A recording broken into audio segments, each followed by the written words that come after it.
हम सब निरंतर कर रहे हैं। भगवान की जन्माष्टमी 2 तारीख को मनाई गई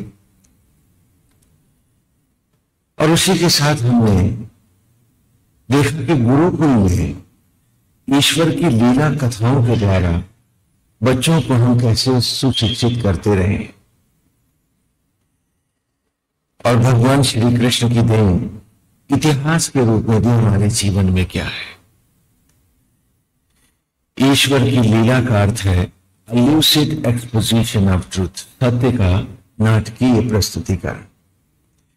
जैसे केजी क्लास में पहले टीचर अध्यापक बच्चों को पढ़ाता है A for S, B for balloon, C for cat. वो बार बार बोलता है। क्यों बोलता है? कि बच्चे उसका अनुसरण करें, रिपीट करें, अल्फाबेट जाने और क्लास में पास हो जाए।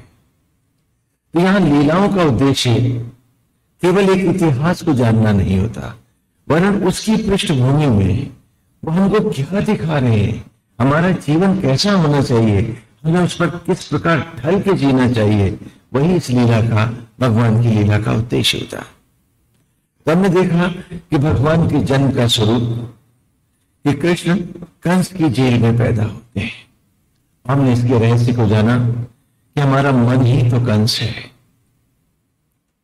10 इंद्रियां सेंसेस बहिर्मुखी होने के कारण आत्मा वसुदेव और ब्रह्मज्वाला देवकी आज भी तो इस जेल में बंद है। और ये आत्मा ही है जो भोजन को पुनः शिशु का रूप देता है, क्योंकि कोई भी माता पिता एक उंगली नहीं बना सके तो उन्होंने बेटा और बेटी कब बनाए। आज भी हर बालक किसी भी घर में, किसी भी जगह, किसी भी पशु पक्षी, किसी भी प्राणी के जो प्रकट होता है वो कृष्ण है। उसे वसुदेव और देवकी अर्थात आत्मा और ब्रह्मज्वाला ही उत्पन्न करते हैं।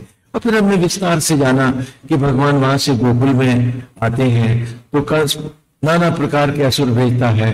तो हमने सबके रहस्य जाने। पूतना, पूत माने पवित्र और ना माने नहीं। हमारे विचारों की अपवित्रता, हमारे आचरण की अपवित्रता ही तो हमारी सारी अच्छाइयों को, हमारी भक्ति को खा जाती है। पूतना और कृष्ण दोनों एक साथ नहीं जी सकते। पूतना मरेगी, अपवित्रता जाएगी तो ईश्वर की भक्ति आएगी, नहीं तो भक्ति एक कोरा नाटक बन के रह जाएगी। फिर तृणावर्त आता है। तृण माने 3 का, अवर्त माने भवंडर, विषय वासनाओं के आवेश और आवेग, लोभ के लिए जोश में आकर के दूसरों का अहित करना, क्रोध और बदले का भाव, ये क्या है? ये तृणावर्त है। इनको मारे बिना भी भक्ति आगे नहीं बढ़ती। इसी प्रकार सक्तासुर, हाँ, अपनी अपनी गाड़ी भरना, ईश्वर को भूल करके हर चीज को अपना जानना, न कि ईश्वर का, ये सक्तासुर है। इस मनोवृत्ति को तोड़े बिना भक्ति नहीं मिलती। हम भजन तो गा सकते हैं, हम बहुत कुछ दान पुण्य भी कर सकते हैं, लेकिन ईश्वर की भक्ति का वो जो अमृत बिंदु है वो नहीं पा सकते। फिर आता है अघासुर। सुर माने देवता, असुर माने देवत्व सेहीन अर्थात हमारा गंदा आचरण, गंदा विचार। अघासुर, अघ माने होता है संस्कृत में पाप, अज्ञान और अंधकार। जिसने जीवन को पाप, अज्ञान और विषयों के अंधेरों में डाल रखा है, उसकी भक्ति कभी प्रभु तक नहीं जाती। फिर आता है बकासुर। बक माने छल कपट, दंभ और ढोंग। इन मनोवृत्तियों को, इन पाप की वृत्तियों को छोड़कर जब व्यक्ति एक सुंदर पवित्र जीवन जीता है तो वहीं से कृष्ण की कथा हमारे जीवन में उतरने लगती है। कथा का पात्र बनना पड़ता है, सुपात्र बनना पड़ता है। हमें भी कथा में ये संकल्प लेने होते हैं कि अब तक जो हुआ हुआ, अब हम प्राणी मात्र की होकर जिए। क्यों? क्योंकि सनातन धर्म ने किसी किताब को धर्म ग्रंथ, मूल पाठ नहीं माना हमने, और यही कृष्ण की व्यवस्था है जिसको अथर्ववेद में दशम कांडम में भी हम बच्चों को गुरुकुल में पढ़ाते हैं। अंतिम संतम न जहात्यंती संतम न पश्यति देवस्य वार्षिकाव्यम न मनार न चीर्यति। ये ईश्वर का लिखा ग्रंथ कौन सा है? तो कहा, जिस प्रभु के स्पर्श से मट्टी सुंदर फलों में लौट आती है, दुर्गंध सुगंध हो जाती है, पतन पावन हो जाता है और ये पूजा के योग्य हो जाते हैं पूर्ण। और यही वनस्पतियां जिस आत्मा के स्पर्श से सुंदर बालक का स्वरूप धारण कर लेती हैं, शिशु बन जाती हैं, ऐसे परमेश्वर के हाथ का लिखा कोई भी अक्षर किसी भोजपत्र पर अथवा किसी कागज पर डेड टॉर्मेंट मुर्दा पड़ा हुआ कैसे होगा? तो आगे कहता है, देवस्य वार्षिकाव्यम, look at this nature which does not die is ever is lone book of dharma। कुदरत ही किताब है जिसे वो आत्मा होकर, वो घटघटवासी होकर वो परमेश्वर लिख रहा है और हम सब इसके अक्षर हैं। और इस प्रकार जो सनातन धर्म की कल्पना है, ये कोई संप्रदाय, कोई सेक्ट नहीं है। आत्मा के धर्म को हम सनातन धर्म कहते हैं। बहुत सारे संप्रदायों ने हमें स्वीकारा, यथा वैष्णव संप्रदाय, रामानुजाचार्य संप्रदाय, वल्लभाचार्य संप्रदाय, पुष्टि मार्ग संप्रदाय, गौरांग संप्रदाय। इसी प्रकार सारे भारत में नहीं, विश्व में बहुत से संप्रदायों ने इसे स्वीकारा कि nature is the supreme book written by the Lord in person. तो फिर हमने वेद से पूछा, चारों वेदों से पूछा कि यदि प्रकृति नेचर तो ही धर्म ग्रंथ है, तो तुम क्यों प्रकट हुए? तुम्हें भी तो भगवान ने ही प्रकट किया है और सभी जगह भगवान की कृपा से ही सुंदर सुंदर ग्रंथ प्रकट हुए हैं। सभी धर्मों में, सभी संप्रदायों में एक से एक अनुपम ग्रंथ है। ये ग्रंथ क्यों प्रकट किए गए? ये भी तो उसी के द्वारा हुए। कहां? हम सारे ग्रंथ धरती पर आए एक यूनिवर्सिटी के रूप में तो एजुकेट यू, तुम्हारी बौनी मानसिकता को मानसिकता तक लाने के लिए ही हम सब प्रकट हुए हैं कि जिससे तुम, जैसे बच्चा पहली क्लास से एमए पीएचडी करता है, तुम यूनिवर्सिटी बनाते हो, उसी प्रकार ये हम ईश्वरीय यूनिवर्सिटी हैं। ये हम अध्यात्म के विश्वविद्यालय हैं कि जहां तुम बौनी मानसिकता से, मैच्योर लेवल से, हमें पढ़ते पढ़ते, हमें प्रैक्टिस करते करते तुम मैच्योर लेवल तक आओ, अपने ऋषि बनकर इस नेचर को पढ़ो जो उसकी किताब है। We are all one and alike। कुदरत हमें बांटती नहीं है, हमारी सोच हमें कभी कभी बांट दिया करती है, कभी अच्छाई के लिए, कभी लड़ाई के लिए, तो कभी बुराई के लिए।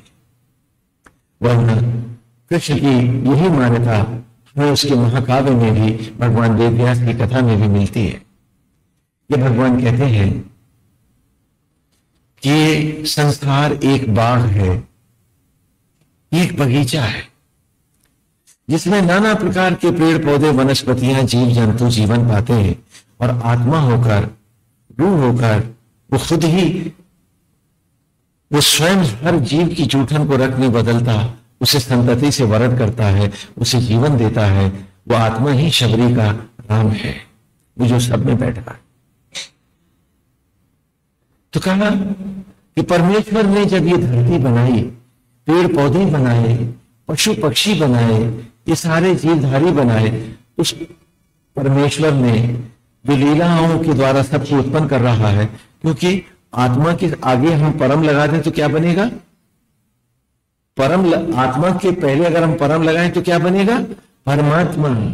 तो आत्मा ही परमात्मा का लीला अवतार है और यही लेखक है ना? इंग्लिश में भी हम गॉड लिखते हैं ना, तो जब स्मॉल जी से लिखते हैं तो देवी देवता होते हैं, लेकिन जब स्मॉल जी को परम कर देते हैं, कैपिटल कर देते हैं, तो अल्टीमेट क्रिएटर हो जाता है। बात देखिए, कोई कहीं भेद नहीं है, खाली हमारी समझ वहां तक पहुंच नहीं पाती है। गॉड में भी 3 लेटर्स हैं और ओम में भी 3 है। G for generator, O for operator, and D for destroyer. Through generation, operation, and destruction, the hidden power, the divinity which is returning the dormant soil back to life being is God. आसे अस्तित्व तत्व धारक ब्रह्मा, उसी उत्पत्ति, सृजन सृजक विष्णु, मृत्यु, मृत्युंजय, महेश, धारण, सृजन और संहार के यज्ञों द्वारा जो बूढ़े तन की मिट्टी को, राख को पुनः वनस्पतियों में और वनस्पतियों को नाना स्वरूपों में प्रकट कर रहा है, वो आत्मा है जो खटखटवासी है। यही आत्मा जब परम होता है, अपने व्यापक रूप में आता है, तो परमात्मा कहलाता है। हाँ, जी कैपिटल है और जी स्मॉल है। देखिए, कोई अक्षर नहीं बदलेगा क्योंकि हम सब उसके बनाए हैं, तो हम में और परमेश्वर में भी कोई भेद नहीं है। इसलिए यहां हम कहते हैं कि ये भरत खंड है, अर्थात परमेश्वर खंड है। भरत शब्द का अर्थ होता है सबका भरण पोषण करने वाला, अर्थात परमेश्वर। और क्योंकि हमको पिता ही बना रहा है, वो परमेश्वर ही हम सबको बनाता है, तो भरत के पुत्र अर्थात ईश्वर की संतान होने से हम सब क्या कहलाते हैं? भारत, है ना। हिंदू शब्द धर्म की किसी डिक्शनरी में नहीं है। हाँ, हिंदू धर्म की जय नहीं होती, सनातन धर्म की अर्थात आत्मा के धर्म की जय होती है। और आत्मा हिंदू, मुस्लिम, सिख, ईसाई नहीं होता है। आत्मा तो परमेश्वर का रूप है, वो तो सदा पवित्र है, एक सा है, हम में है अथवा किसी जीव में है। आत्मा तो भेद नहीं करता, वो तो सब में एक रहता है। अब भगवान वासुदेव यहीं से उन्होंने समाज को एक रूप दिया है कि सचराचर एक बाग है, एक बगीचा है, और आत्मा होकर परमेश्वर ही हम सबको बनाता है। तो पिता ने मनुष्यों को बनाया। क्यों बनाया? कि बेटे ये बाग है, ये बाग है, मैं ही इस बाग को बना रहा हूं, तो मालिक बन, मेरा सहयोग दे, इस बाग को सजा संवार, इसे निखार दे, मेरा सम्मान पा, मेरा स्थान भी ले ले। तो प्राणी मात्र की समर्पित सेवा, प्राणी मात्र की, मनुष्य मात्र की अकेली नहीं। ये तो ऐसी है जैसे माली मालियों की सेवा करे, तो this can be termed as social services but not dharma as a whole. मनुष्य होकर मनुष्य की सेवा करना एक सोशल कॉज है, एक सामाजिक धर्म है। भाई मालियों का जमघट है तो चलो बच्चों का स्कूल बना दे, चलो एक अस्पताल बना दे, ये सोशल सर्विस है हमारी। लेकिन माली की धार्मिक सेवा क्या है? मनुष्येतर प्राणी मात्र की सर्विस, पेड़ों की सेवा, जीवों की सेवा। भगवान ने कहा ये मूल धर्म है।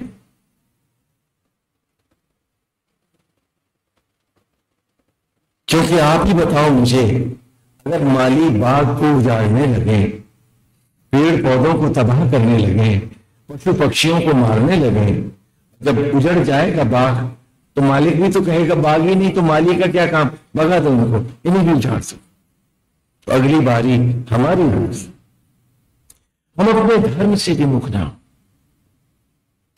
हम सारे पर्यावरण की सेवा के लिए आए हैं, उसके शोषण के लिए नहीं।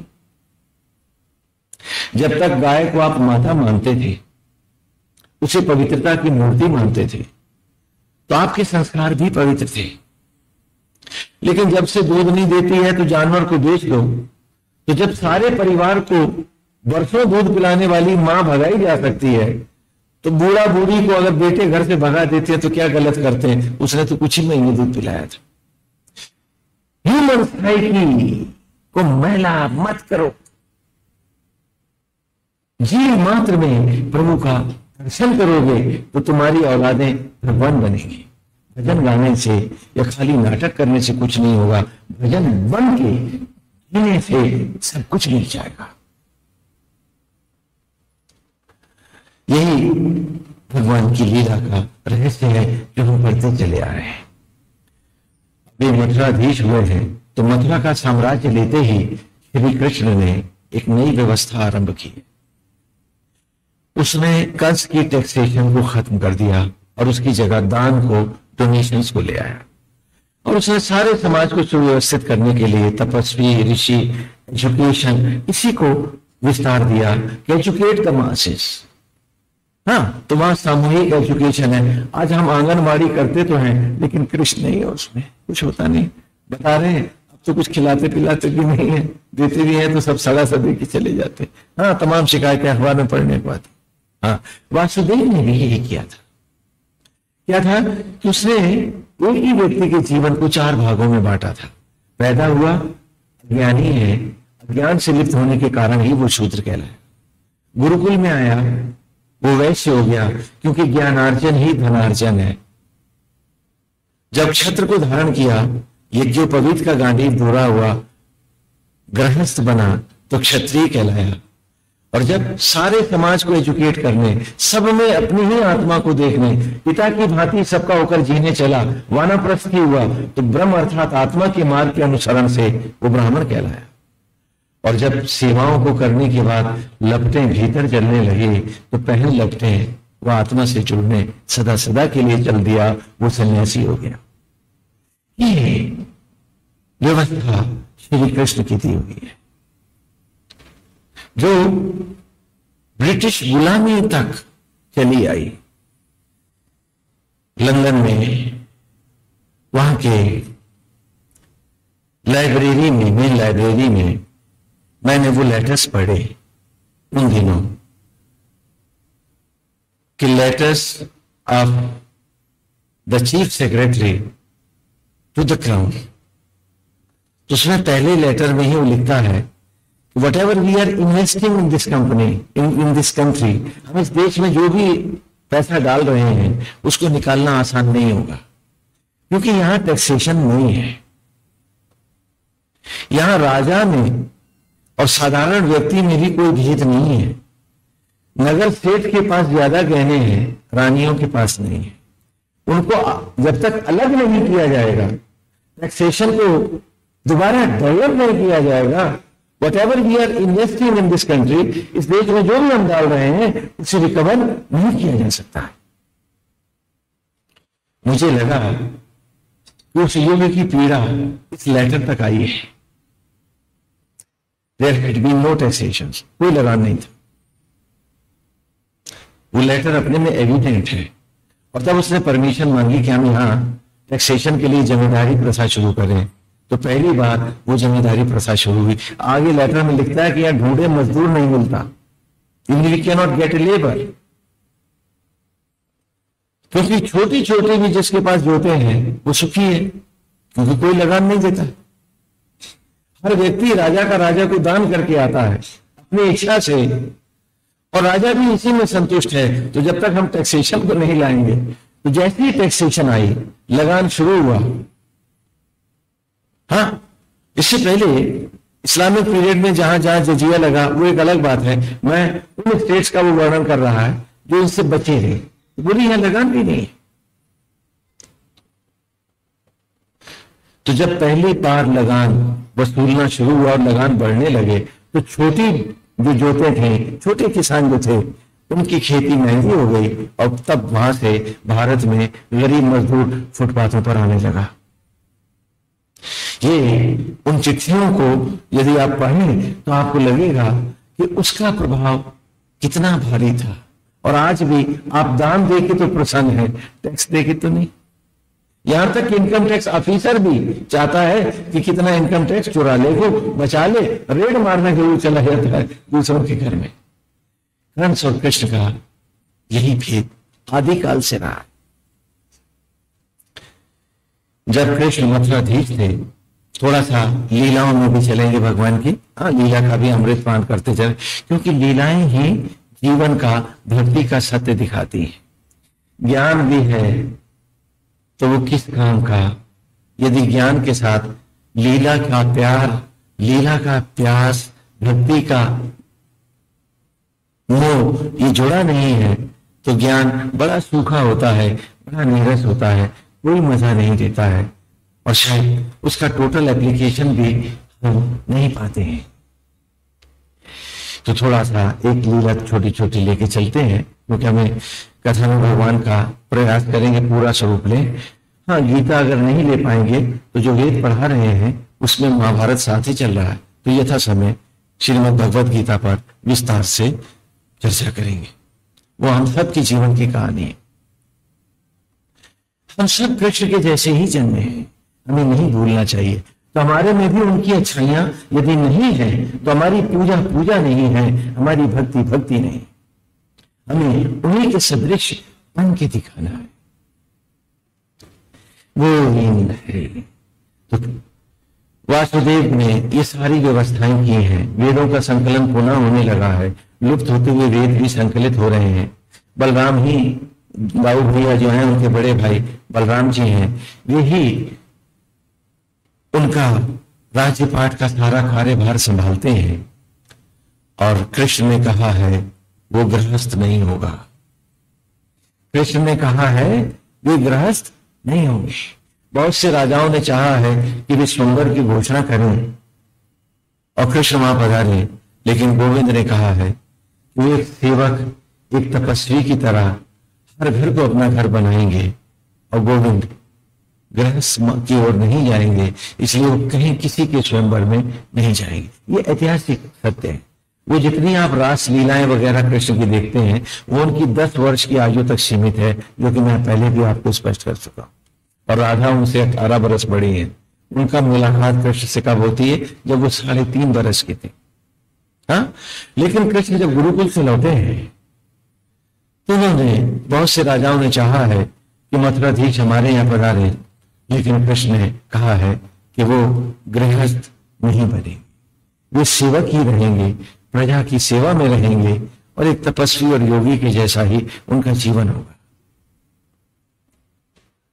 लेकिन वो गोविंद भी उदास है, सारा दिन राजकाज में लग जाता है। सांझ ढलती है तो अक्सर लोगों ने श्री कृष्ण की आंखों में एक सूनापन, एक उदासी देखी है। बहुत बार लोगों ने उनकी आंखों में बादलों की झिलमिल लड़ियां भी देखी हैं, आंसू भी देखे। हर कोई जानना चाहता है कि मथुराधीश के मन में क्या है, वो कौन सी बात है जिसको गोविंद छिपा रहे हैं। मित्रों ने, उनके सुहृदों ने, जो संगी साथी हैं, सभी ने जानना चाहा, लेकिन उनकी एक चिर मुस्कान सबको मौन कर देती है और कोई कुछ पूछने का साहस नहीं कर पाता है। उद्धव उनके अनन्य मित्र हैं, घनघोर तपस्वी हैं, वेदों की परम ज्ञाता हैं और उस युग में भी वेदों के ज्ञाता के रूप में उद्धव जी की ही प्रतिष्ठा है। ऐसे ज्ञानी है, अब भगवान के मित्र हैं, सखा है भी। एक दिन वो घेर के खड़े हो जाते हैं, कहते हैं गोविंद मुझे बताओ तुम्हें पीड़ा क्या है। मथुराधीश, तुम्हारे जीवन का वो सूना कोना क्या है, वो कौन सी खामोश गुफा है जहां जाकर तुम अचानक उदास हो जाती हो। हम जानना चाहते हैं कि वो क्या है। भगवान जानने का बहुत कोशिश करते हैं।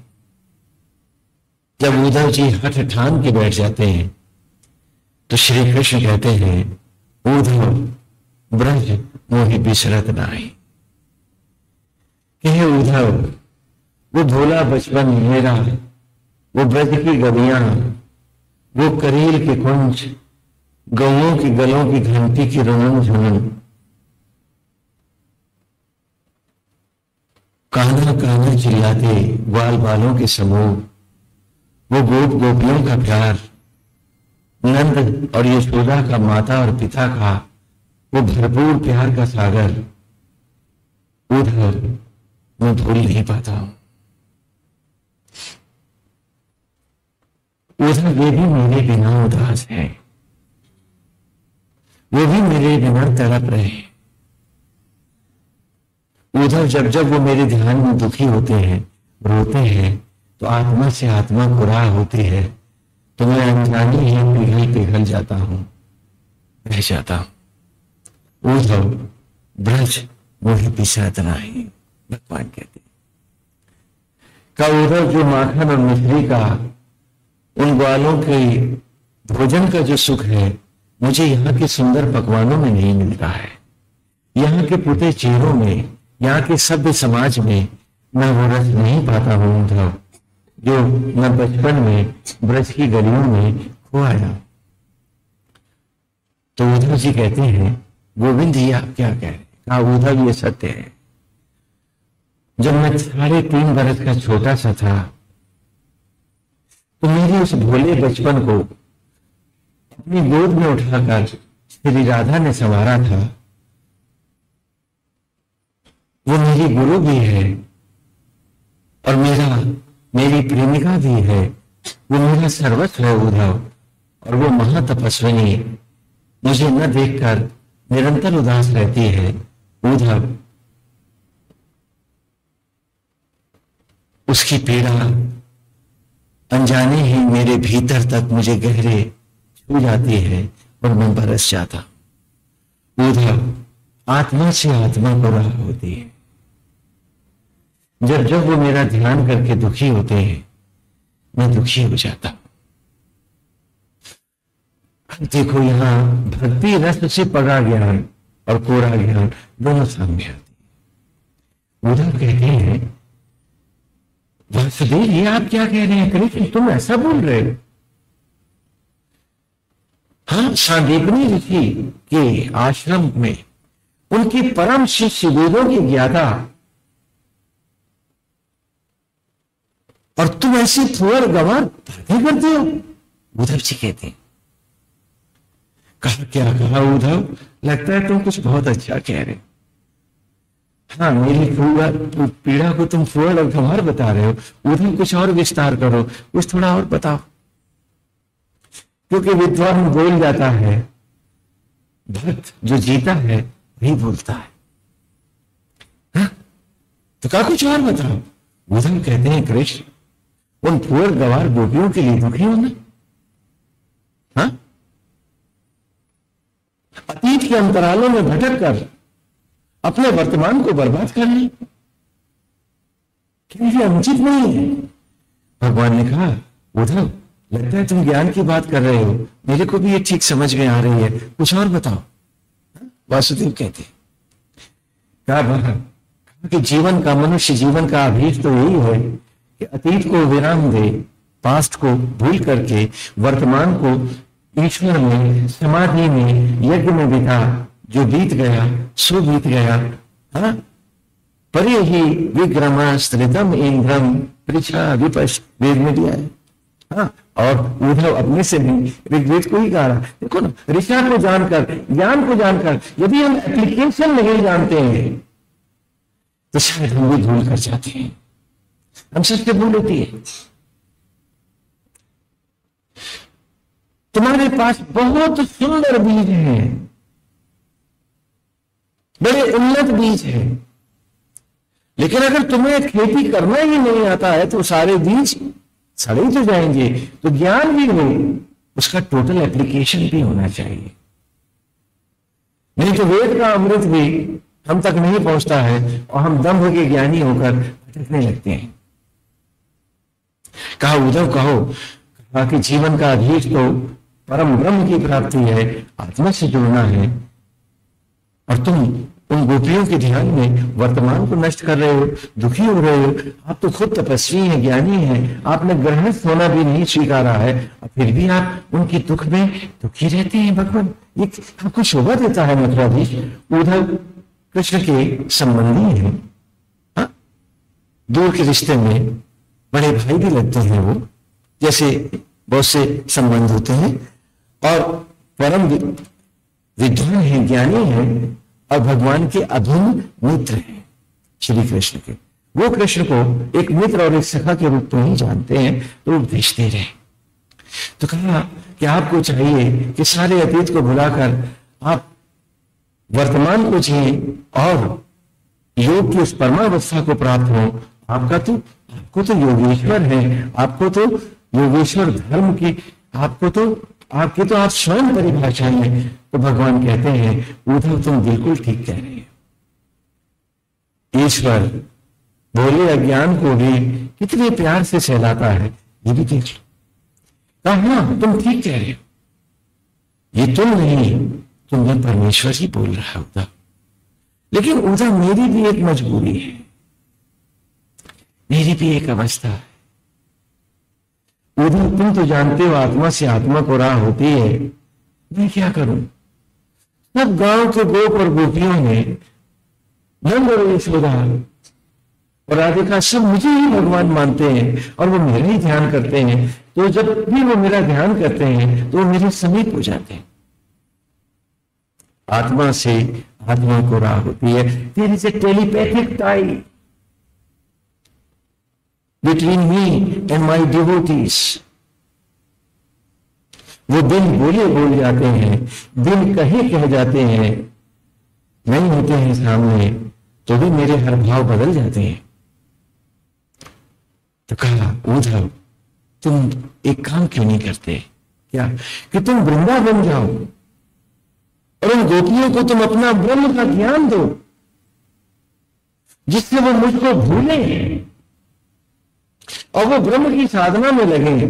तो उनकी पीड़ा फिर मुझ तक नहीं आएगी, तो मैं भी तुम्हारे बताए रास्ते पे चलूंगा ना उद्धव। भगवान कहते हैं उद्धव जी बड़े निर्मल है, निष्पाप है। हाँ, सरल व्यक्ति जो मन का सरल होता है, वो जो भी बात कहता है वो सरल भाव में कहता है।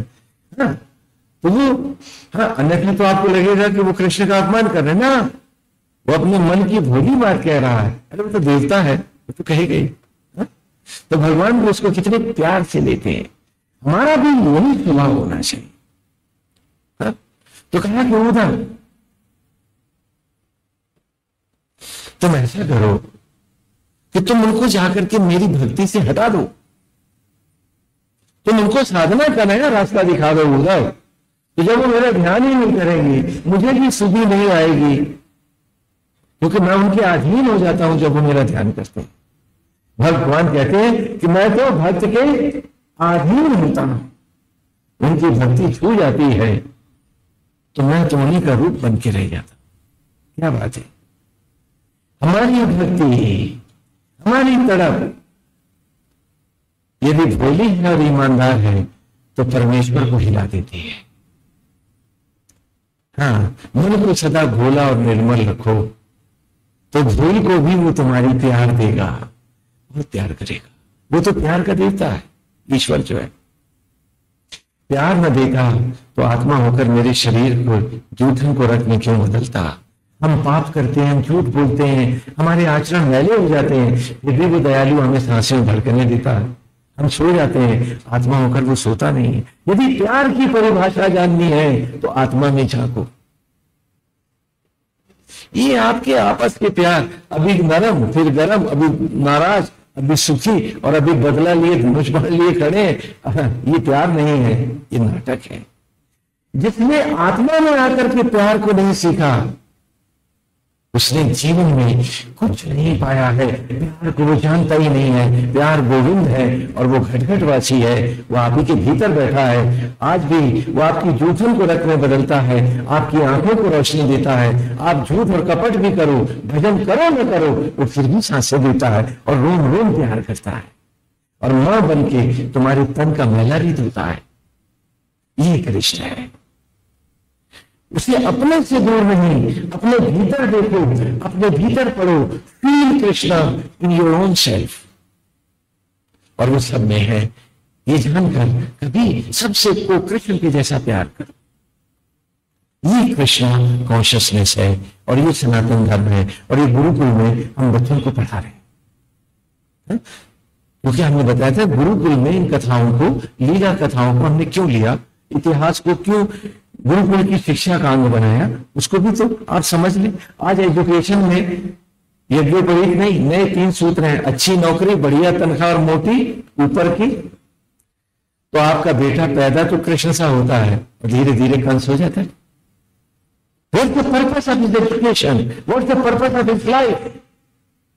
अपने आप से पूछो कि पैदा तो वो नारायण की जैसा हुआ है, बहुत भोला है, निष्पाप निष्कलंक परमेश्वर है। फिर आपने उसको लाइफ के पर्पसेस क्या दे दिए कि कंस बन, रावण बन और लंका बना। इसको समझने की जरूरत है। We have to make a total recast to the education and it should be purposeful towards humanity. तो कहा उद्धव तुम चले जाओ, तुम जाओ और जाके उनको शिक्षा दे दो। और फिर उद्धव कहते हैं हाँ मैं ऐसा ही करूंगा। तो कहा सुनो उद्धव, वो गांव की पुअर गवार गोपियां हैं, वो पराये आदमी से बात नहीं करती है। वो मथुरा की सभ्य देवियां नहीं है, वो तुमसे बात भी नहीं करेगी। उद्धव ये मेरा पीतांबर कांधे पे रख लो तो कृष्ण का सखा कन्हैया का दोस्त समझ के, मित्र समझ के तो तुमसे बोल लेंगी। तो उद्धव जी पीतांबर भगवान से लेके कंधे पे डाल देते, कहा नहीं तो तेरा कोई स्वागत नहीं होगा वृंदावन में। हाँ? वो बात भी नहीं करेंगी, बात भी नहीं करेगी, वो बहुत भोली है, वो किसी से बात नहीं करती। ले ही पीतांबर कंधे पे डाल ले, उद्धव जी डाल लेते हैं। कहा कि मेरा स्वर्ण रथ लेके जाना। वो कहा कि उद्धव सुनो, वे पढ़े लिखे नहीं है, कहीं तुमसे भोले सवाल करें, प्रश्न पूछे, हाँ तो तुम अचानक कुपित नहीं हो जाना, उन्हें डांटना नहीं, क्योंकि वो बड़े निर्मल हैं, बड़े भोले हैं, वो ज्ञान विज्ञान नहीं जानते हैं। उन्हें सहज होकर बताना। क्यों? क्योंकि उन गोपियों की गोद में मैं खेला हूं, 10 वर्ष का ही तो जीवन है भगवान का गोपियों पर। कहा मैंने उनकी गोद में बैठ के माखन मिश्री खाई है। और उद्धव राधा तो सारा दिन मुझे गोद में लिए घूमती थी, उसी ने मेरा बचपन संवारा है, वही गुरु है सारे ब्रज की। देखना कहीं उस निष्पाप तपस्विनी को कुछ कहने न बैठना।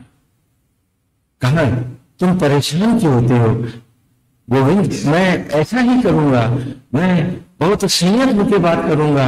अब भगवान समझाते भी जा रहे हैं और उनके नेत्र बरस रहे हैं। कहा उद्धव मित्र ध्यान रखना कि नंद और यशोदा ने मुझे पाला है, ये मेरे माता पिता है, उन्हें भी कुछ कहना मत, प्यार से समझाना, ब्रह्म का ज्ञान तो देना, लेकिन मित्र मेरी प्रार्थना है उन्हें आहत मत करना। मैं उनका कर्जदार हूं, मैं मुझ पर उनके माखन और मिश्री का कर्जा है। कहते हैं अच्छा तो वो भी उतार दूंगा। उद्धव ने आदेश दे दिया है कि स्वर्णाभूषण गहने और रेशमी कपड़े ढेर सारे उसने रथ में डलवा दिए। भगवान ने जो देखा, अरे उद्धव ये क्या अनर्थ कर रहे हो, ये मत ले जाओ। कहने लगे कुछ मुझको अपने मन का भी तो करने दो कृष्ण। भगवान उसके पीछे नंगे पांव जा रहे हैं, उद्धव उतार दो उनको, लेकिन उद्धव है कह रहे मैं देख लूंगा, और रथ लेके चले गए। हाँ अब रथ में क्या बने, गहने हैं, ढेरों गहने हैं कि गोपियों को बांटेंगे कि मक्खन मिश्री का कर्जा उतरा, और साथ में साड़ियां भी दिए, ढेर सारी रख ली, और रथ चल दिया है ब्रज की ओर। नंद के द्वार भीड़ उमड़ आई है, एक स्वर्ण रथ बाहर खड़ा है। सुना है मथुरा से कोई आया है, कांधे पे कान्हा का पीतांबर है, लगता है कोई उनका सखा है, दूत बनकर कुछ सूचना देने आया है। हाँ तो उनके द्वारे भारी भीड़ गोपियों की उमड़ आई है। उद्धव जी थोड़ा विश्राम और प्रसाद आदि ग्रहण कर नंद और यशोमती के साथ हाँ बाहर आए हैं। तो उनकी निगाह गोप और गोपियों पर पड़ी, और उसी के बीच में उन्होंने एक प्रौढ़ कृष्णकाय देवी को देखा है ना, भगवान से 18 वर्ष बड़ी है ना। हा? तो देखा, उनकी चेहरे की ज्योतियां देख करके उद्धव सहज ही समझ गए वे और कोई नहीं, वे राधिका ही हैं, और अनजाने ही उनको दंडवत प्रणाम किया उन्होंने, जैसे कि उनको कुछ सुध ही न रही, और उनके चरणों पे लौट गए। उद्धव जी उठे हैं, राधा ने पूछा है, उन्होंने कहा कि मेरा नाम उद्धव है, मैं गोविंद का मित्र हूं, सखा हूं, और उन्हीं के आदेश पर मैं आप सबसे मिलने आया हूं। तो श्री राधा ने पूछा उद्धव कन्हैया ठीक है? कहा हाँ, मथुराधीश आनंद से है। राधा क्या पूछती है और उद्धव क्या उत्तर देता है? हा? वो पूछती है कन्हैया ठीक है? बोले हाँ, मथुराधीश आनंद से है। कहा उद्धव कन्हैया हमको याद भी करते हैं क्या? कहना वही तो बताने आया कि जब जब आप उनका ध्यान करती हो, उनके लिए तड़पती हो, मथुराधीश भी तड़प तड़प जाते हैं। हाँ कौन? मथुराधीश है ना। उद्धव कहते हैं उन्हीं की इच्छा से मैं आप सबको ब्रह्म का ज्ञान देने आया हूं, आपको पूजा भक्ति पाठ ये सब सिखाने आया हूं। क्योंकि परम ब्रह्म की साधना ही जीवन का अधीष्ट है। परम ब्रह्म की प्राप्ति ही आत्मा की प्राप्ति ही जीवन का परम लक्ष्य है। परम ब्रह्म ही सृष्टा है, वे ही सचराचर को बनाते हैं। भगवान उद्धव जी कहते हैं, मैं उसी परम ब्रह्म का ज्ञान आपको देने आया हूं। और उद्धव जी एक लंबा उपदेश देते हैं, हम थोड़ा संक्षेप ही रखेंगे, विस्तार में नहीं जाएंगे, लेकिन लीला का जो अमृत आनंद है उसका स्पर्श लेते चलेंगे। तो जब सब कुछ बता चुकते हैं कि परम ब्रह्म की साधना है, परम ब्रह्म की तपस्या है, वगैरह वगैरह, तो उसके बाद राधा उनसे पूछते हैं, उद्धव ये परम ब्रह्म रहते कहां है? कभी तो घटघट वासी है। हाँ? गोपियां कह रही हैं, उद्धव जी हमको आपका परम ब्रह्म नहीं समझ में आता है, हम पढ़ी लिखी नहीं है ना, लेकिन बाल कन्हैया हमारा साक्षात परम ब्रह्म है, ईश्वर है। अभी आप उससे मिलने चली आ रही थी तो वहां पेड़ पे बैठा बांसुरी बजा रहा था।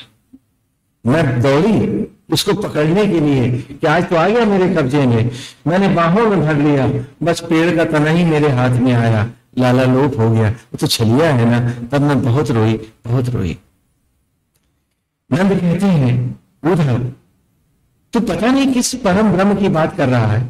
वो तो अभी गायों को सेवा में लगा हुआ था, गौओं की मालिश कर रहा था। मैंने कहा कि लाला थक गया होगा, थोड़ा विश्राम ले ले, माना नहीं, गंगे के पीछे फिर चला गया। यशोदा कहते हैं, उधर कौन से परम ब्रह्म की बात कर रहे हो? मैं तो अपने कन्हैया परम ब्रह्म को अभी माखन मिश्री खिला करके और पालने में सुला के आई हूं। और राजा पूछ रही है कि उधर वो परम ब्रह्म रहता कहां? उधर जी घूम गए हैं। वे संयत होके कहते हैं कि परम ब्रह्म तो घटघटवासी है। राधा ने कहा, क्या ऐसा कहा तुमने? कहले हाँ, परम ब्रह्म हम सब में वास करते हैं। तो कहने लगे, उधर क्या हम फुअर गवार गोपियों में भी वास करते हैं परम ब्रह्म? उधर जी चौंक जाते हैं कि फुअर गवार शब्द तो उन्होंने गोविंद के सामने प्रयोग किया था, श्री राधा ऐसा क्यों कह रही?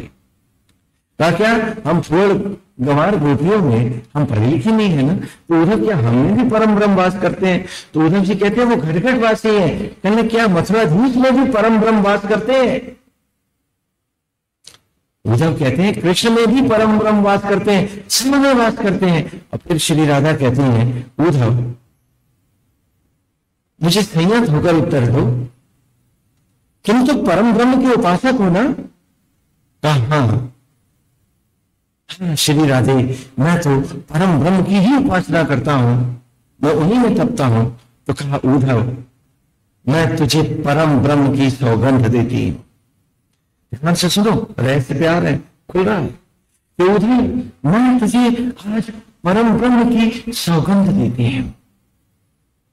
तू कहता है कि तू उसका पुजारी है, तू कहता है कि तू उसका उपासक है, आज तुझे परम ब्रह्म की सौगंध है। उद्धव मुझे सच बता, तूने किसमें देखा परम ब्रह्म? उन्होंने मथुराधीश देखा, हमने फुअर गवार गोपियां देखी, तूने परम ब्रह्म देखा किसमें? तो तू कब से उसका डिवोटी पुजारी हो गया?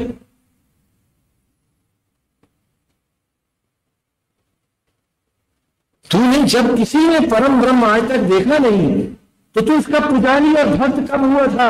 उधर तुझे आज परम ब्रह्म की सौगंध है, मुझे बता दे। और ये सवाल हम सबके सामने है कि हम परमेश्वर की पूजा करते हैं, ऐसे करते हैं, वैसे करते हैं। तुमने किसने देखा, कब देखा? जब उसके बनाए खिलौनों में, उसके बनाए जीवों में, उसके बनाई वनस्पतियों में तुमने उसका स्पर्श नहीं देखा, तो तुमने कब इबादत करी? तुमने कब पूजा करी? When did you pray? Radha पूछती है और उद्धव स्तब्ध हो गया। फिर लगता है कि इतनी उम्र बीत गई और इस प्रश्न के सामने वो कभी क्यों नहीं आया था? दिस ब्लाइंड फोल्डेड पूजा, इबादत और प्रेयर, जिसके सामने सब बेईमानी खड़ी थी, जिनका कोई मतलब नहीं था। वो खाली एक साइकी को ही फिलअप कर रहा था और अपने को कंसोल ही तो कर रहा था। एक प्रश्न पूछा है उसने और उद्धव का सारा ज्ञान जमीन तक हिल गया है। राधा कहती हैं उद्धव, हमने उस बाल स्वरूप में परम ब्रह्म की भावना की तो हमने बाल कन्हैया को स्तन में देखा, हमने गौओं में देखा, हमने सचराचर में देखा, हमने पेड़ पौधों में देखा, हमने अपने भीतर देखा और हम उसी से जुड़कर हर सांस हर क्षण जी हैं। क्या ये परम ब्रह्म की साधना नहीं है उद्धव? अरे बावले उद्धव, यदि हम मथुराधीश की दीवानी होती, आप लोग भी ध्यान से सुन लो, हाँ सतई भजन गाने वालों, कि हे उद्धव, यदि हम मथुराधीश की दीवानी होती तो 9 किलोमीटर ही तो है वृंदावन से मथुरा, हम रोज उससे मिलने न जाती और वो हमसे मिलने न आता। बिल्कुल, कौन गया हमने और वो आया कब? लगता है उद्धव तो अभी तक परम ब्रह्म की साधना समझ ही नहीं। बोलो, आपकी कुछ समझ में आ रहा है? जरूर भजन गाओ, लेकिन उसके पवित्र रूप को मैला करके नहीं, उसे समझ के गाओ, तो तुम्हारा जीवन अमृत।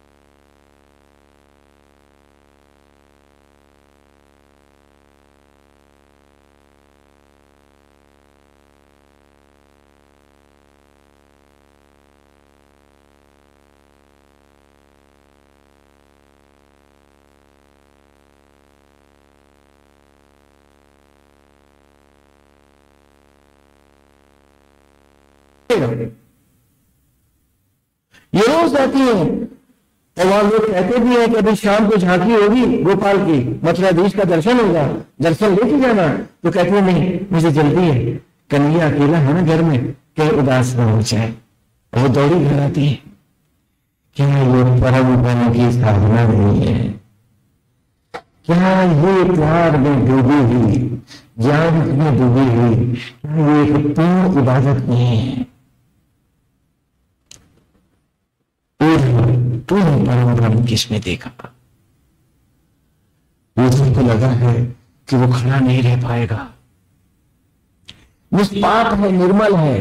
कोई बंदी होता तो बेहूदी आर्गुमेंट करने लगता, जैसे हम लोग अक्सर करने लगते हैं, लेकिन उद्धव तो निर्मल है, उसके पास विजडम है।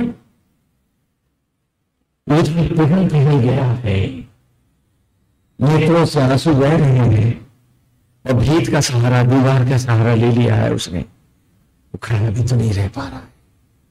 और आज उद्धव पूछ रहा है उद्धव से, उद्धव तूने परम ब्रह्म की उपासना की कब? तूने उसके रेत की ऋचाएं ही तो गाई हैं, तूने उसके नाम पर समाधियां ही तो ली हैं, तू उसकी इबादत पूजा और प्रार्थना ही तो करता रहा है। तूने उसे देखा कब? तू उसमें जिया कब? तो पूजा पूजा कहाँ है? Prayer which you are not living is not the prayer.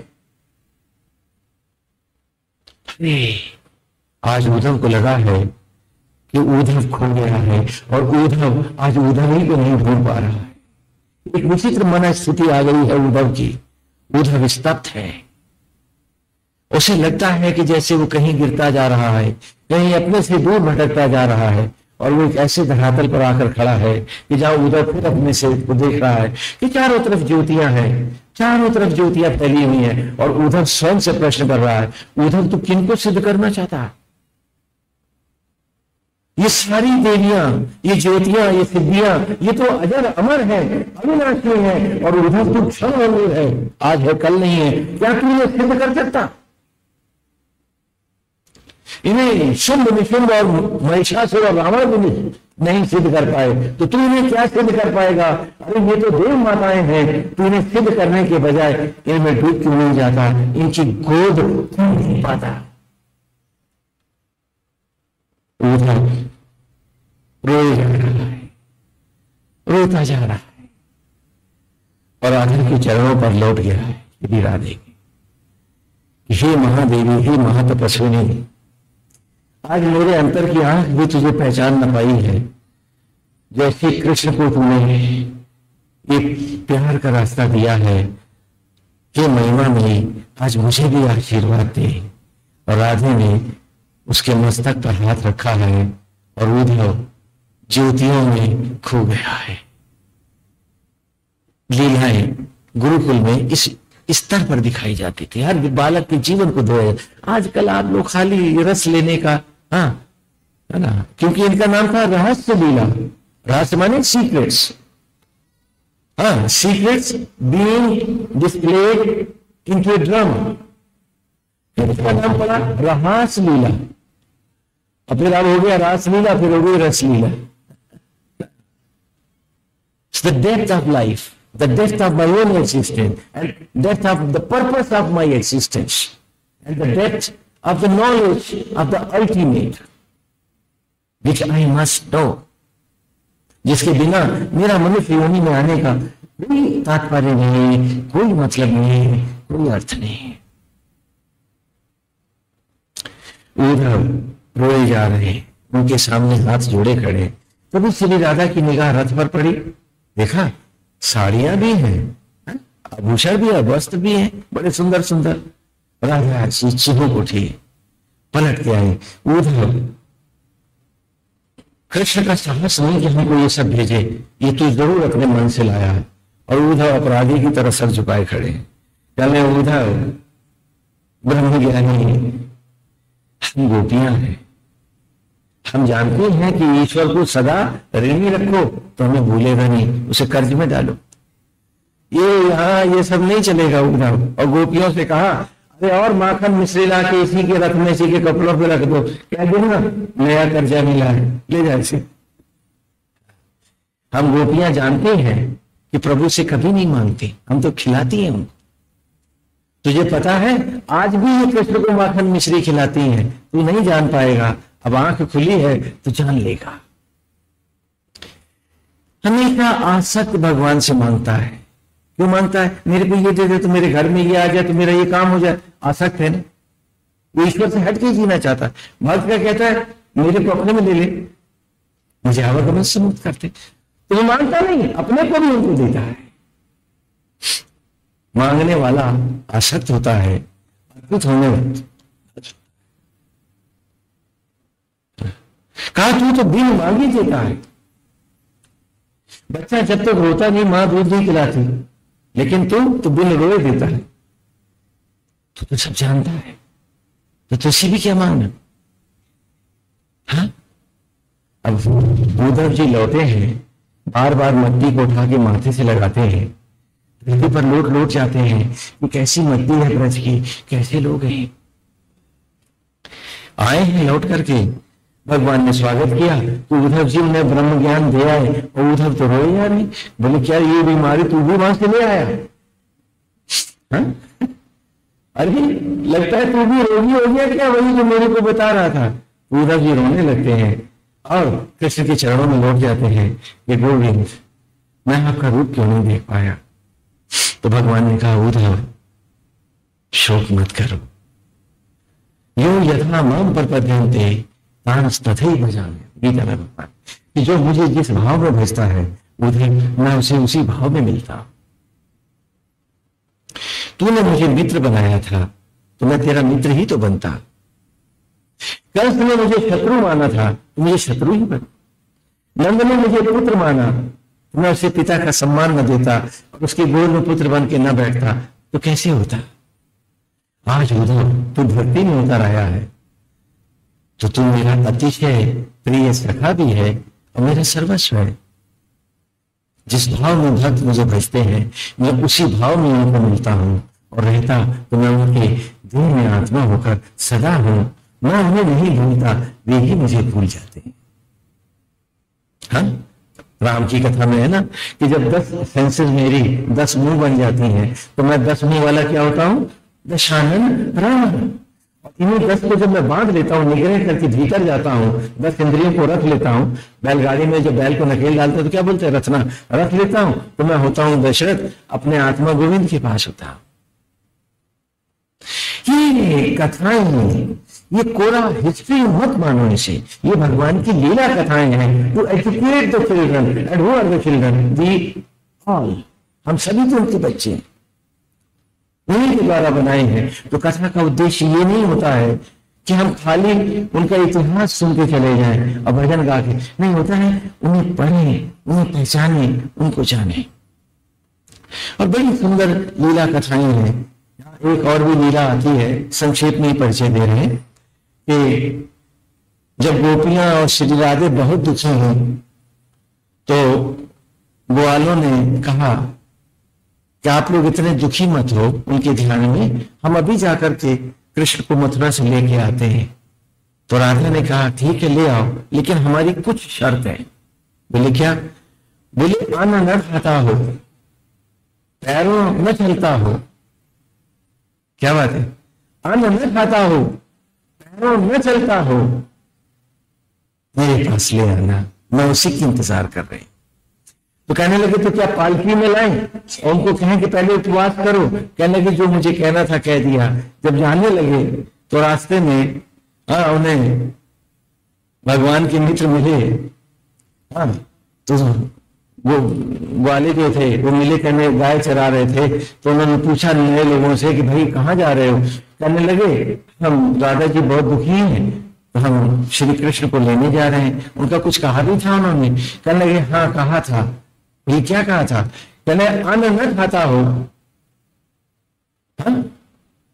खाली दूध पीता हो और पैरों में चलता हो, तो उस कृष्ण को मेरे पास ले आना, हम उसी की प्रतीक्षा में बैठे। तो उन्होंने कहा वापस चले जाओ, तुम नहीं ला पाओगे। बोले क्यों? कहने लगे वो बाल कन्हैया के उपासक है, तू कहां मथुरा देश लेने चला? हाँ, भक्त का भगवान उतना ही रहता है,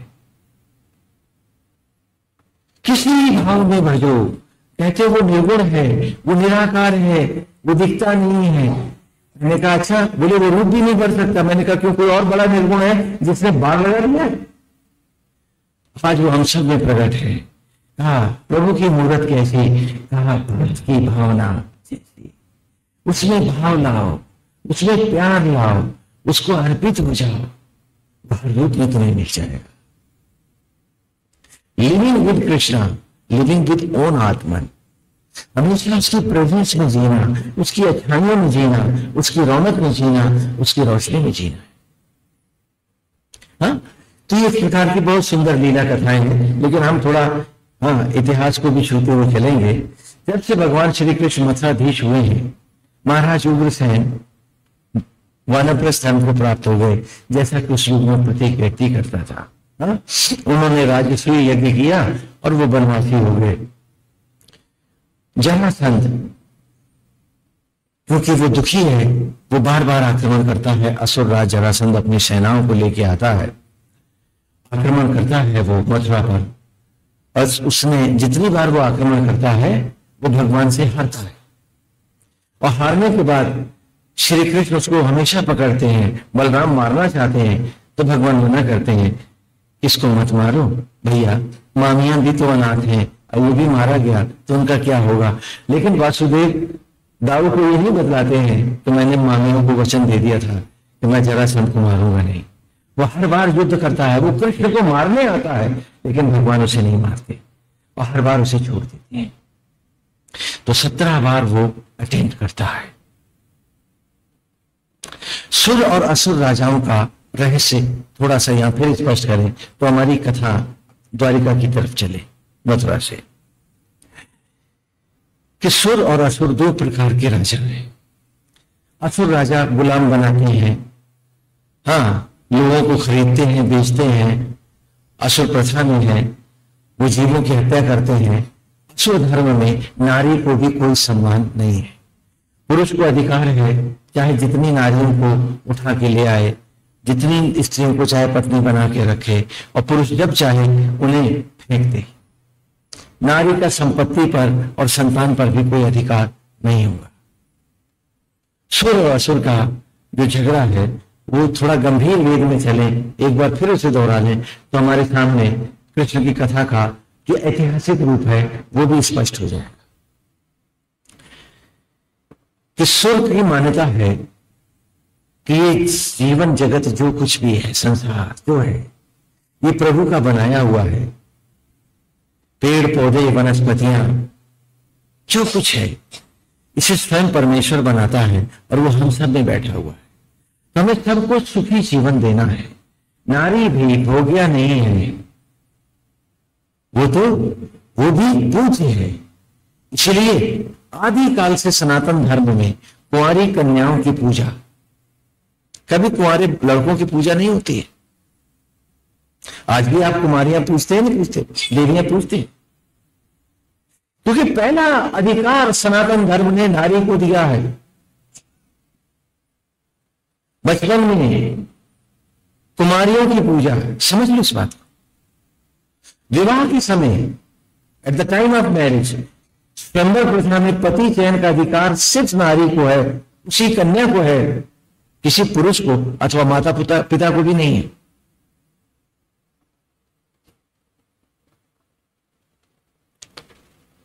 और विवाह के समय when they are being married, जब उनकी शादी हो रही है, तो देखो पति और पत्नी आपस में वेद की ऋचाओं में जो मंत्र पढ़ते हो ना, तो आपका पंडित जानता है, आप ही क्या जानोगे। आज समझ लो इस बात को। अब वो उन ऋचाओं में हम क्या कह रहे हैं, पति पत्नी से कह रहा है कि सुनो, न तो तुम पत्नी हो और नहीं मैं पति हूं। ये आप क्या कह रहे हैं, हम दोनों तो पति पत्नी हैं। कहा नहीं है, उत्पत्ति का क्षण तुम्हारे पास भी नहीं है, सृष्टि का क्षण तुम्हारे पास भी नहीं है, मैं भी नहीं जानता। हम में कौन है जो तन का एक रोया भी बना पाता है। हम में कौन पत्नी और कौन पति बनाता, तो वो पिता ही है। वो आत्मा होकर वो पुरुष इस प्रकृति को पत्नी के रूप में स्वीकारता हुआ नाना पेड़ों में, वनस्पतियों में, इन सुंदर शरीरों में, देहों में लौटाता है। तो मैं तो सुन, इस सचराचर में परमेश्वर ही जो है वो सब करता है।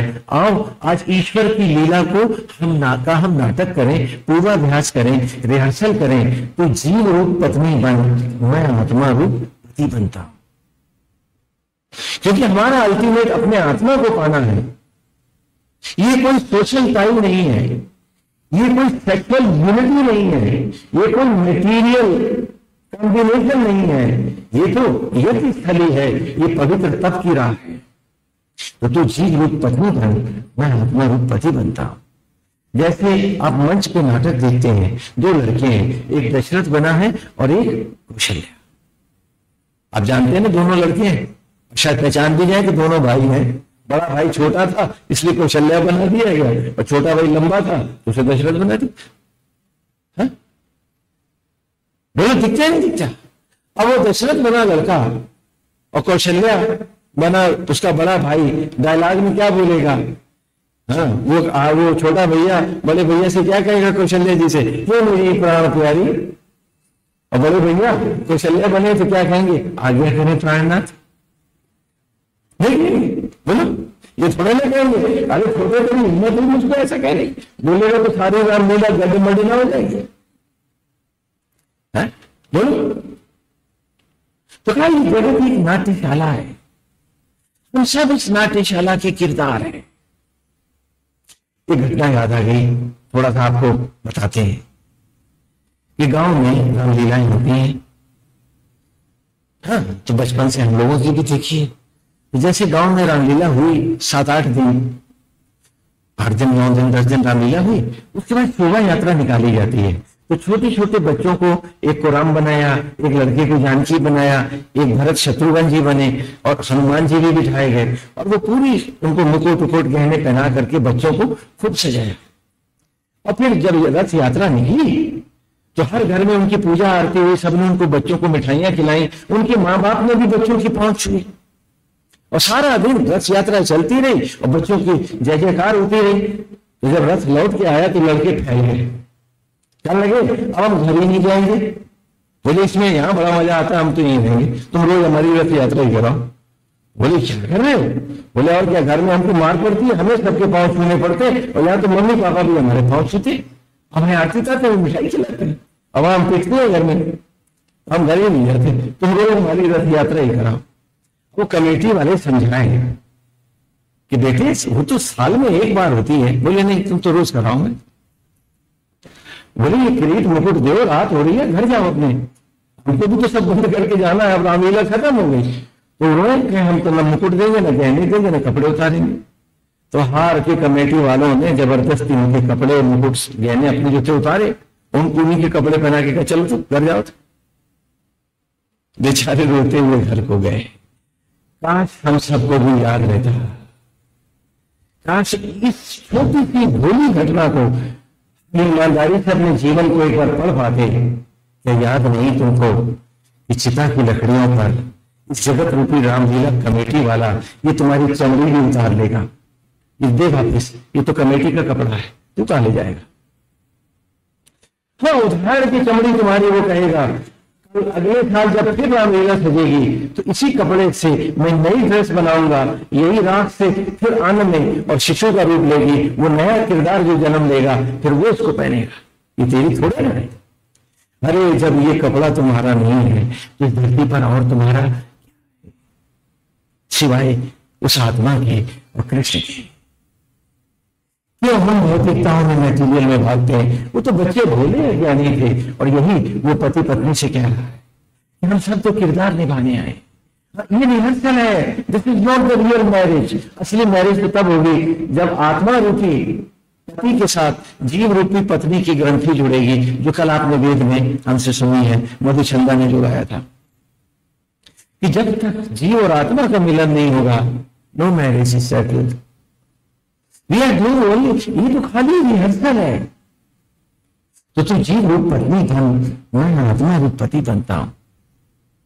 आओ सप्त फेरे लें, कि सप्त वासनाओं से उपराम होंगे मटेरियल वर्ल्ड की जो 7 अटैचमेंट्स हैं, काम, क्रोध, लोभ, मोह, दंभ, आसक्ति, झूठे सम्मान, आडंबर, इन सब को छोड़ करके 8वीं ज्वाला, 8वां परिक्रमा को छोड़ रहे हैं। वही हमारी परिक्रमा है, और 8वां है अष्टमी का देवता हमारा आत्मा श्री कृष्ण। तो उसी को पाने के लिए हम रिहर्सल करें। तो जीव रूप पत्नी बनूं, मैं आत्मा रूप पति बनूं, सप्त फेरे ले।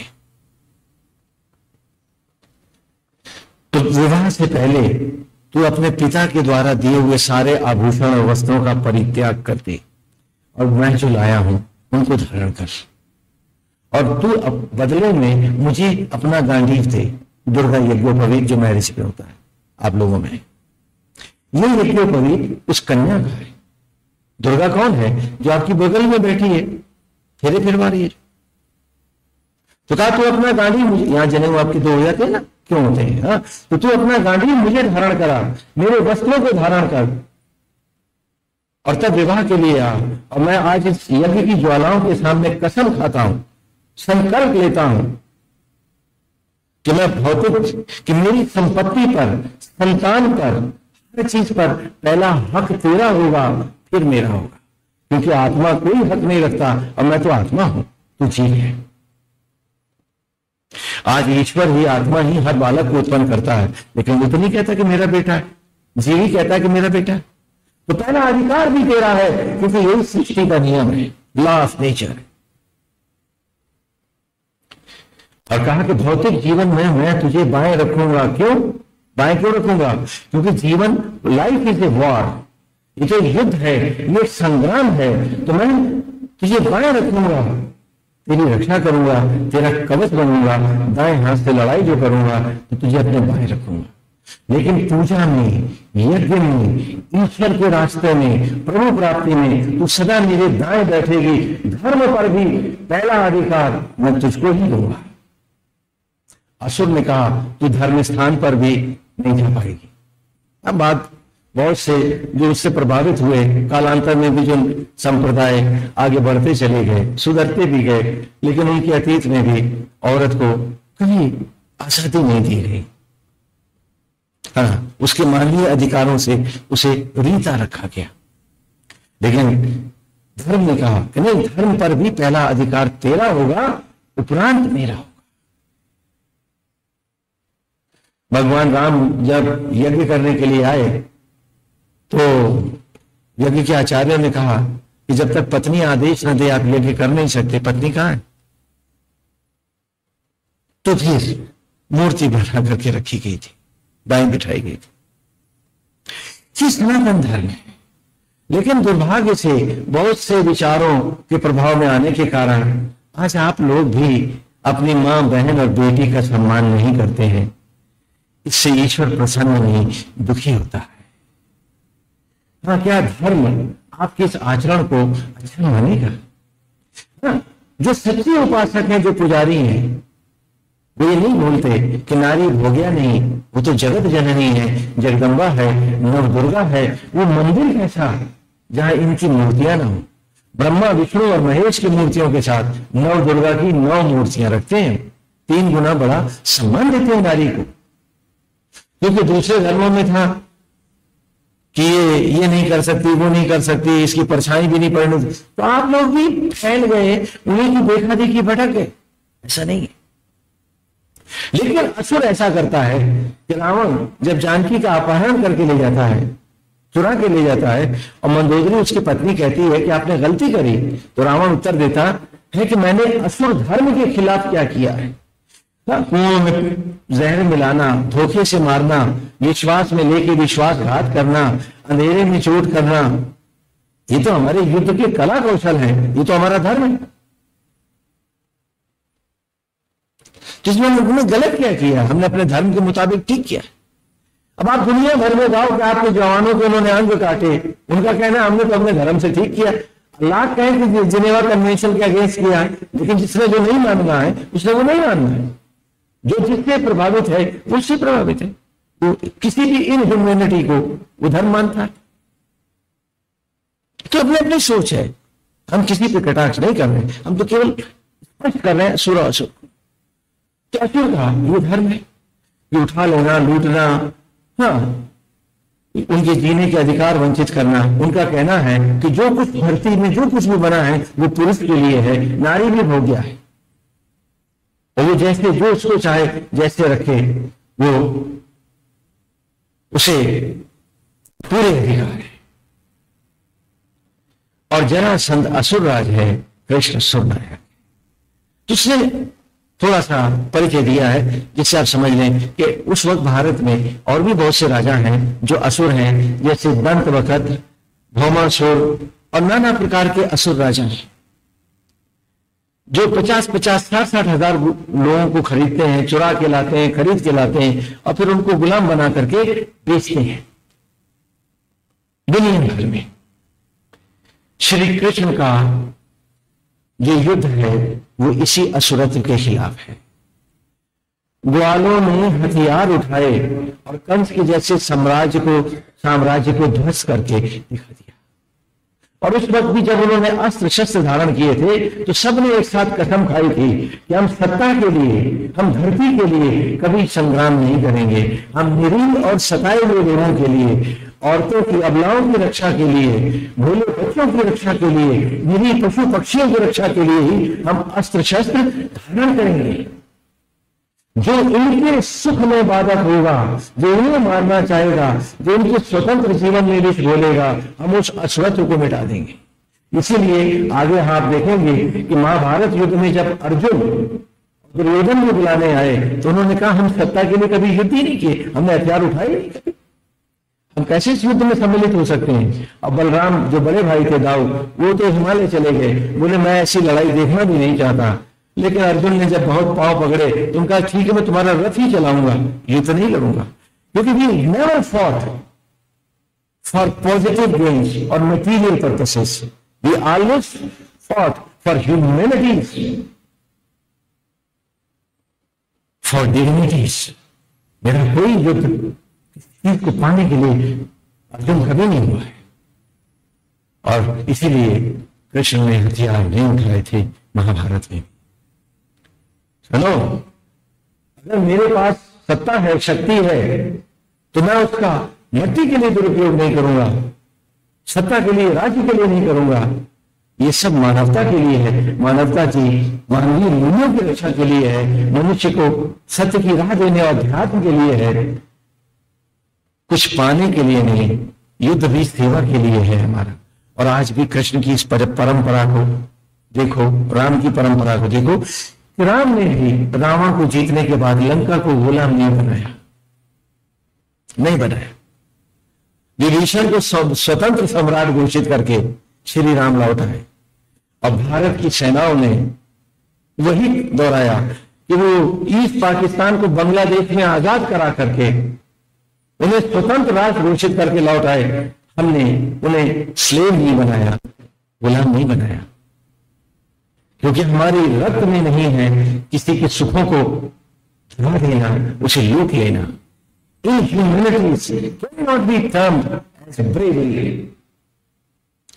अगर हथियारों को बटोरना, दूसरों को गुलाम बनाना ही शौर्य की बात है, तो गली का गुंडा तो वो भी देवता हो जाएगा ना। हमने इसे अपराध और गुंडागर्दी ही माना है, चाहे वो कोई राष्ट्र है, चाहे वो कोई देश है, चाहे वो कोई धर्म और संस्कृति है। Sacrifice is the real bravery. दूसरों का सुख छीनना कोई बहादुरी नहीं है। और यही फाइट है जरासंध की कृष्ण के साथ। 17 आक्रमण किया और 17 बार पराजित हुआ है कृष्ण से। सुना तुमने? हमने जरासंध की व्याख्या भी कर रखी है। जरा माने होता है जीर्ण होना, दोहरा लो। जरा माने जीर्ण होना और संध माने, एक बार फिर संक्षेप में दोहरा लेते हैं। ये कृष्ण की कंस की 2 पत्नियां हैं, उनके नाम क्या है? अस्थि और प्राप्ति। अस्थि माने ये मेरा है, मेरा है, मेरा है। प्राप्ति ये और लाऊं। इसी में तो सारी जिंदगी तबाह हुई तुम्हारी, और मन तुम्हारा कंस है। बोलो बोलो, एक बार दोहरा लो, क्योंकि लीला के परोष का दर्शन नहीं लोगे तो कथा कथा नहीं होगी।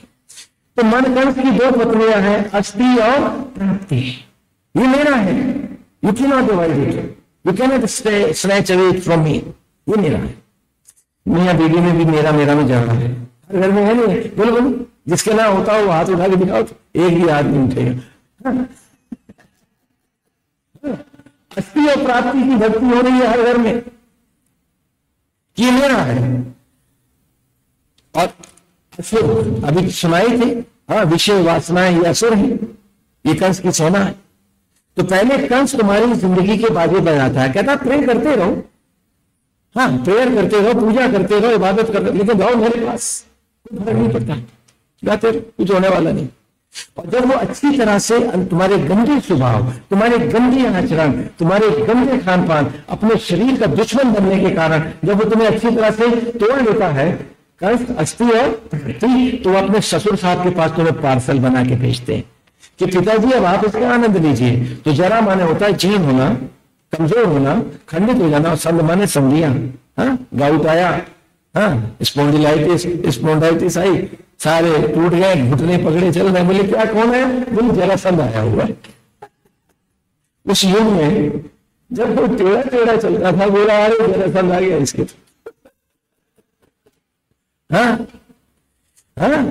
जरासंध है ना, जरासंध 2 टुकड़ों को जोड़ के बनता है।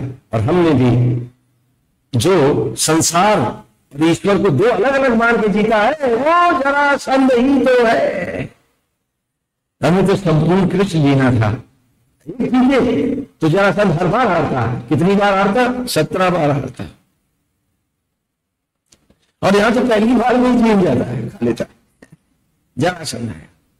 और जब जरासंध भी हमारे घुटने बाहें सब तोड़ लेता है, सारे जॉइंट अलग कर लेता है, तो अपने दोस्त काल यमन को भेजता है कि हमने खूब इसका आनंद लिया है, अब मित्र तू भी मजा ले ले। तो काल माने समय, वक्त, ना माने नहीं वो वक्त जो चिता की लकड़ियों पर तुम्हें निर्भीत कर देता। जरासंध आया, ना घर तेरा है, न नाता है, न रिश्ता है, न कोई तुझे जानेगा। तो स्वप्न में भी दिखेगा तो सारा घर डर जाएगा, कह रहे ये प्रेत बन गया, वो डायन बन गई, स्वप्न में दिख रही है। स्वामी जी क्या करें, इनकी गया कराएं, कैसे इनसे बचे? ये सपने में क्यों दिख रहे हैं? 2-4 और तो नहीं घसीटेंगे? तब तुम्हारी याद भी बाकियों को फियर देगी। और एक रास्ता कि वही जरासंध यहां आया, उसने 17 बार आक्रमण किए हैं। जरासंध अपना भी देख लो और इतिहास में भी देख लो, है ना। 17 बार वो कृष्ण से आ रहा है, जो कृष्ण का होगा जरासंध क्या कर पाएगा? ये कथा है हमारी। तो जरासंध से 17 बार हारता है जरासंध, लेकिन कृष्ण को एक और समस्या भी है साथ में कि आपने कोणार्क मंदिर देखा है, नहीं देखा है तो देखिए, सूर्य मंदिर कहते हैं उसको।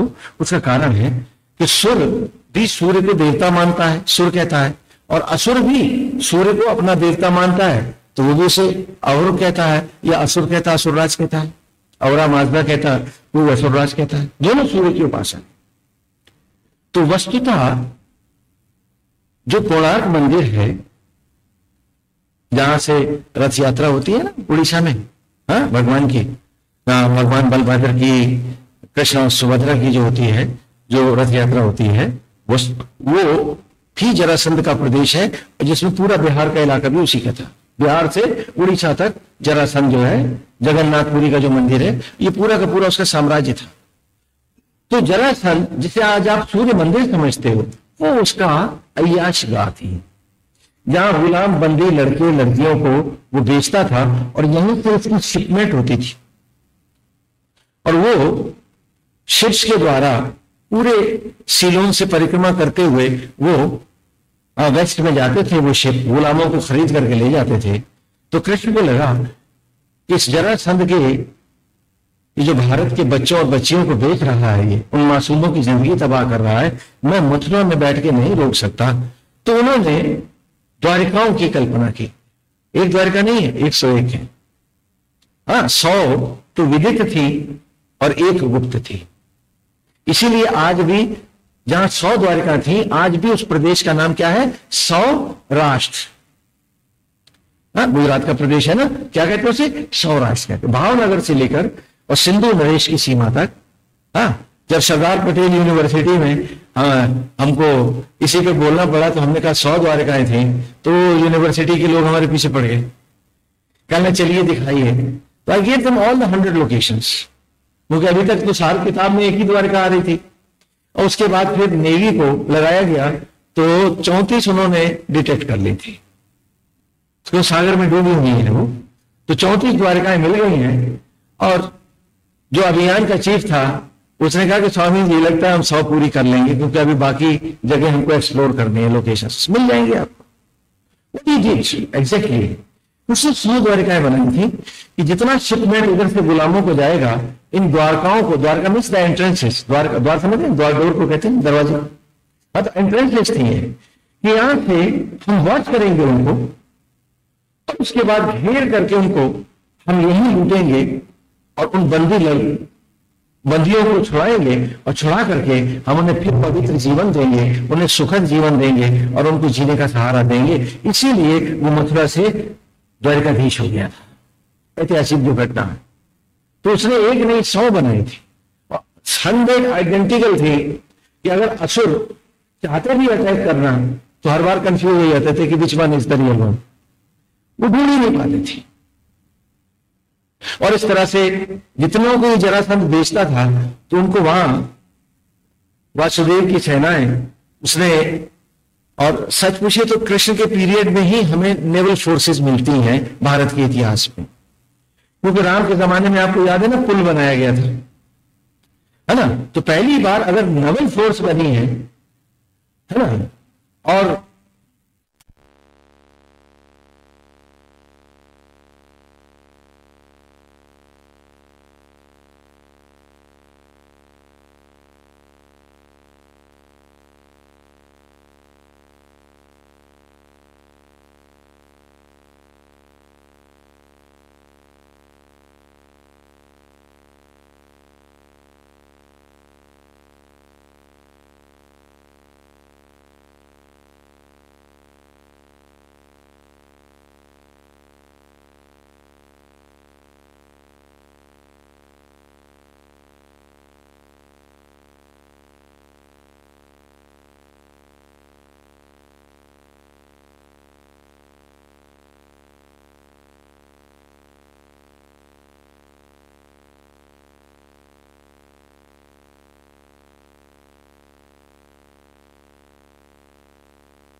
चाहते भी अटैक करना तो हर बार कंफ्यूज हो जाते थे कि which one is the real one, वो ढूंढ ही नहीं पाते थे।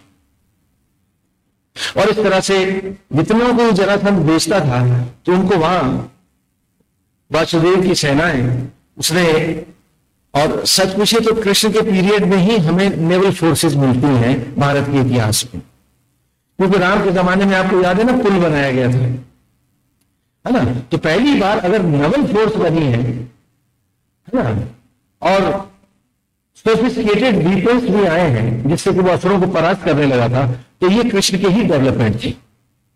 हाँ, तो युद्ध कौशल में, कला में भी उसकी जो निपुणता थी, उसके प्रमाण आज भी सारे इतिहास गाते हैं। तो द्वारिकाओं में मैसेज पहुंच जाता था अश्वारोहियों के जरिए कि इतने शिप आ रहे हैं, इतने आ रहे हैं। तो रोड है पूरी, अभी भी वैसी सड़क बनी है, उसको पक्का कर दिया गया। तो सागर के किनारे किनारे वो सड़क चलती है जहां हमारे घुड़सवार दौड़ते थे एक से आगे आगे। तो आगे की जो जहाजी बेड़े थे वो डीप ओशन में चले जाते थे और ये बढ़ते रहे, और पीछे से हमारे जहाजों ने इनको पीछे से घेरना शुरू कर दिया। बीच वाले आगे बढ़ गए और सामने वाले पीछे को लौटने लगे। तो तीन तरफ से जब हमारी सेनाओं ने घेरा तो वो जमीन पर भागते थे और जमीन पे हमारी फोर्सेस वो हॉर्स बैक पे हमेशा तैयार रहती थी। और इस तरह उन असलों को, लुटेरों को जो गुलाम बनाते थे, उनको मार करके इनको आजाद कराते थे। आज ये वही काठियावाड़ है। आज भी जब आप काठियावाड़ में जाएंगे तो आपको हर घर में, हर आदमी के हृदय में धड़कता कृष्ण मिलेगा। उनको छुड़ाना, उनको जमीन धन से और एक अच्छी लिविंग डिसिप्लिन दे करके, शायद आप नहीं जानते हैं कि सुधर्मा सभा के अतिरिक्त कृष्ण कहीं मुकुट नहीं पहनते थे, और वो अध्यक्ष थे। उन्होंने कभी सम्राट होना नहीं स्वीकारा था। बाकी समय उनके सर पे कपड़ा ही रहता था और हर व्यक्ति उनसे कभी भी कहीं भी मिल सकता था। अधिकतर वो सोमनाथ मंदिर में ही सबको मिला करते थे।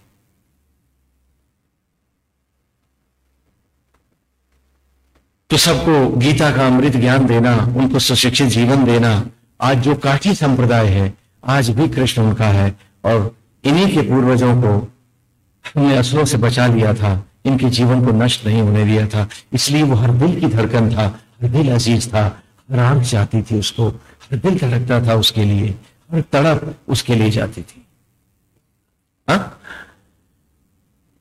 तो 17 आक्रमण हुए। इस बीच में कृष्ण ने द्वारिकाओं की योजना बना डाली थी।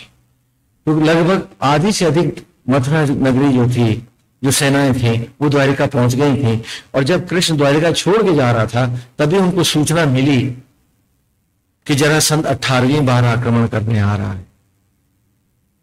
जरासंध 18वीं बार आक्रमण करने आ रहा है।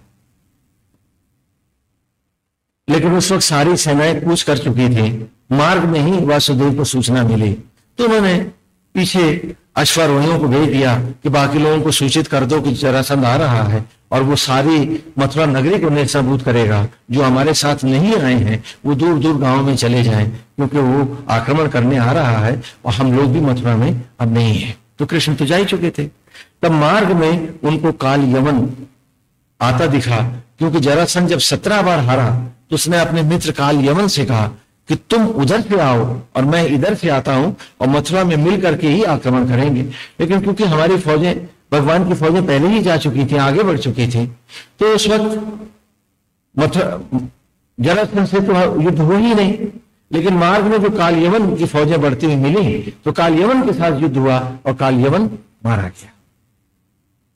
काल यवन की सेनाएं गाजर मूली की तरह कटी और उसके बाद प्रवर्षण पर्वत को पार करते भगवान श्री कृष्ण द्वारिकाओं में सारे के सारे अपनी सेनाएं उतर गई। और इस प्रकार द्वारिकाओं में एक नए जीवन का, एक नया संसार का संचार किया। और अब कथा को हम यहीं विश्राम देते हैं।